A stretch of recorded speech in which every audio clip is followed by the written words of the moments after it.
Here is what Francisco Blanch, head of commodities and derivatives research at Bank of America Securities, said in a recent interview on CNBC. Gold is both overbought but also underowned. And this means that you probably still want to own it in the long run.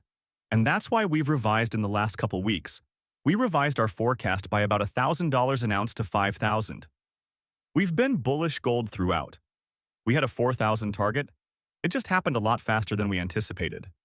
The other thing that I would say about the gold market is that the extraordinary volatility we've seen on the way up, coupled with the declining volatility on the way down, makes us think that the market is, as I said, a little overbought right now, a little frothy. And we've seen massive inflows in the past few weeks. So that's really what's triggered this last run-up in August, September, and early October. It feels a little more retail-ish, to be honest. And again, there's fundamentals on gold. There's a big story of the fracture that we see in global geopolitics between the US and China, the new sanctions that have been applied to Russia this week, and of course there is a constant search by central banks for alternatives to US dollar and euro-denominated assets. So that's been supportive of gold, but we think this market's a little overbought and it's going to be consolidating at these levels, maybe a little lower.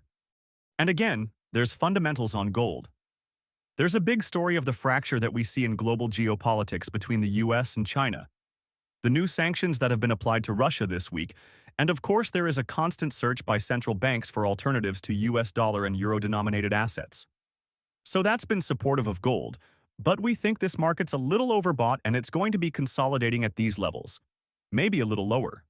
On why one should be including gold in a portfolio, Francisco replied, "Look, gold makes a lot of sense in a portfolio.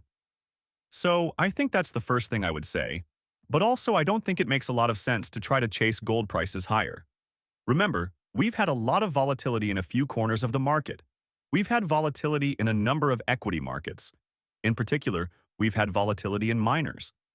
We had volatility in nuclear stocks and so on.